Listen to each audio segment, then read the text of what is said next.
বর্তমান সময়ে আমরা ফজর নামাজে জাগ্রত হতে পারি না, কিন্তু বিশ্বকাপ খেলা দেখার জন্য, এই যে বর্তমান যে ফিফা ওয়ার্ল্ড কাপ হচ্ছে, এইটা দেখার জন্য রাত 12টা 2টা 4টা জাগ্রত থাকতে পারি।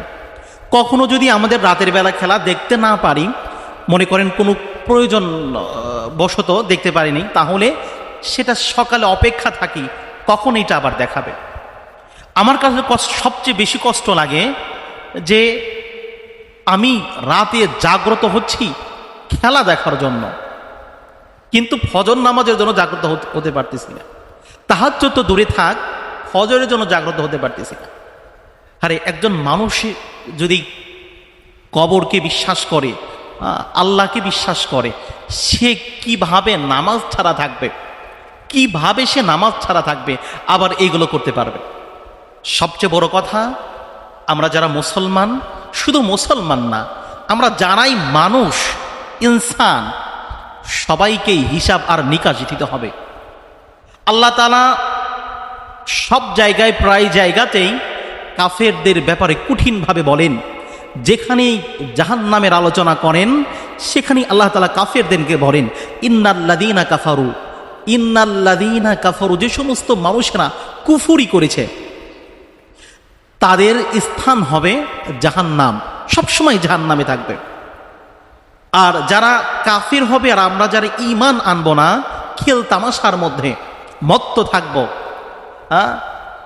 যে আমরা সব কিছু আমল না করে মন চাহি জিন্দেগি করব, আর এই খেল তামাশার মধ্যে সময়কে ব্যয় করব, এদের ব্যাপারে আল্লাহ তাআলা বলেন, সূরা আয-যুখরুফের মধ্যে এসেছে, আল্লাহ তাআলা বলেন ফাদারুহুম ইয়াখুদু ওয়া ইয়ালআবু হাত্তা ইউলাকু ইয়াউমুহুমুল্লাযী ইউআদুন। আল্লাহ তাআলা বলেন, হে নবী, আপনি তাদেরকে ছেড়ে দিন, যারা খেল তামাশার মধ্যে সময়কে ব্যয় করতেছে তাদেরকে আপনি ছেড়ে দিন, তাদের ব্যাপারে আপনি ছেড়ে দিন, কারণ জাহান্নাম তাদের জন্য অপেক্ষা করতেছে। সূরা নাবার মধ্যে আল্লাহ তাআলা বলেন ইন্না জাহান্নামা কানাত মিরসাদা, ইন্না জাহান্নামা কানাত মিরসাদা।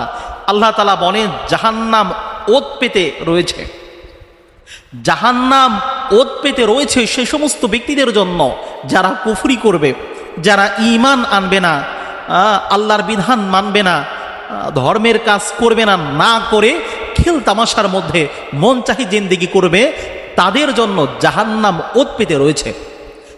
ইন্না জাহান্নামা কানাত মিরসাদা, সূরা নাবা 30 নম্বর পারা 21 নম্বর আয়াত। লিত্তাগিনা মাআবা, আল্লাহ তাআলা আবার বলেন ইন্না জাহান্নামা কানাত মিরসাদা লিত্তাগিনা মাআবা। যারা সীমা লঙ্ঘন করবে তাদের আশ্রয়স্থল হবে জাহান্নাম। লাবিসিনা ফিহা আহকাবা, সেই জাহান্নাম অল্প সময়ের জন্য না, যুগ যুগ ধরে সেখানেই থাকতে হবে। এজন্য আমি বলতে চাই, আজকে আমরা নামাজ না পড়ে, ফজরের নামাজ আদায় না করে, তাহাজ্জুদ দূরে থাক, পড়েই রাখি, ফজরের নামাজ না পড়ে, ইশার নামাজ না পড়ে, 5 ওয়াক্ত নামাজ না পড়ে, ধর্মের কাজ না করে, আল্লাহর বিধান না মেনে খেল তামাশার মধ্যে, খেলাধুলার মধ্যে যারা মত্ত আছি, তাদেরকে আমাদের এই সূরা নাবার 21 নম্বর আয়াত থেকে আমাদেরকে একটু লক্ষ্য রাখতে হবে যে লাবিসিনা ফিহা আহকাবা, যুগের পর যুগ সেখানে অবস্থান করতে হবে। আল্লাহ তাআলা তো আরেক জায়গায় বলেন ফাআম্মা মান তাগা ওয়া আথারাল হায়াতাদ দুনিয়া ফাইন্নাল জাহিমা হিয়াল মাওয়া। যে সমস্ত মানুষেরা মন যা চায়, ফাআম্মা মান তাগা মানে মন যা চায় তাই করে। মন চাচ্ছে খেলাধুলা দেখা, তো অনেক আরাম, খেলা দেখা কত সুন্দর না, কিভাবে গোল দিচ্ছে, কিভাবে গোল দিচ্ছে, কে পারতেছে, কতটা হই হুল্লোড়, কতটা তামাশা, রসিকতা, কতটা আনন্দ, স্বাচ্ছন্দ্যবোধ আমরা ভাবতেছি। সাময়িক যদি আমাদের কাছে এটাকে আনন্দ, আমরা উল্লাস উদযাপন করতেছি, কিন্তু আল্লাহ তাআলা বলেন যারাই মন চাহি এই জিন্দেগি করবে, ফাআম্মা মান তাগা ওয়া আথারাল হায়াতাদ দুনিয়া, দুনিয়ার এই জীবনটাকে প্রাধান্য দেবে, ফাইন্নাল জাহিমা হিয়াল মাওয়া, সে সমস্ত মানুষের জন্য স্থান হচ্ছে জাহান্নাম। এই জন্য আমি বলতে চাই, অনুরোধ করে বলতে চাই, আমরা কি করতেছি, আমরা কি করতেছি?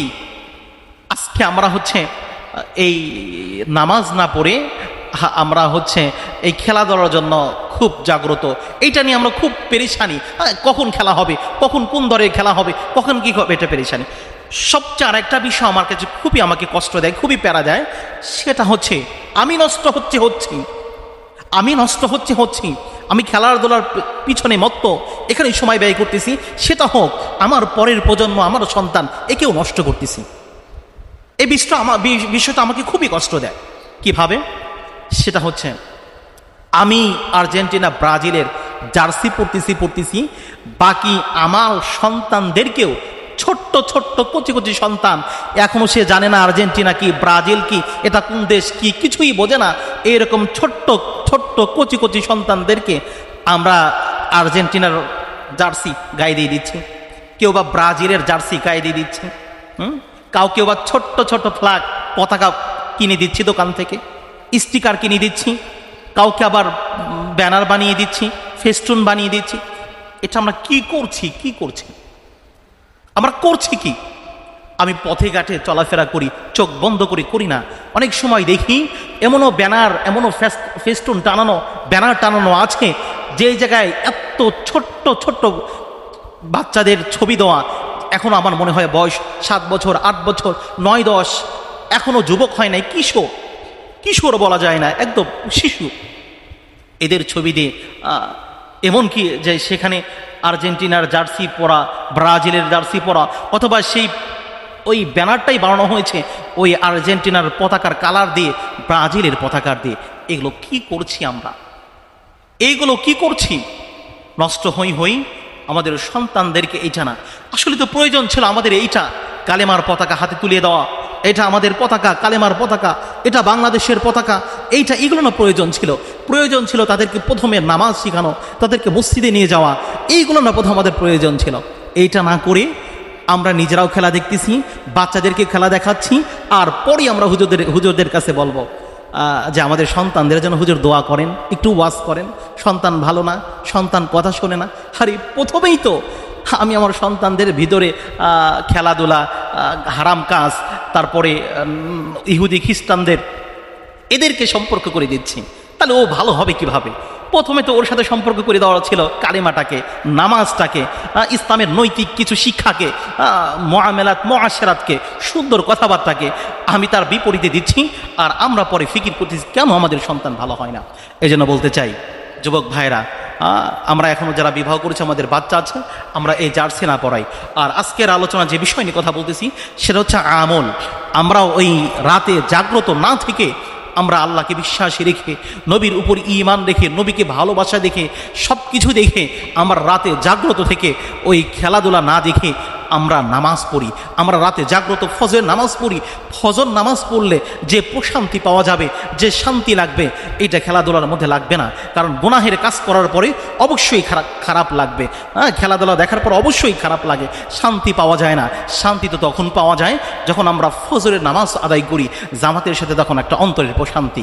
এজন্য অবশ্যই আমাদের যেন ফজর নামাজ কাজা না হয়।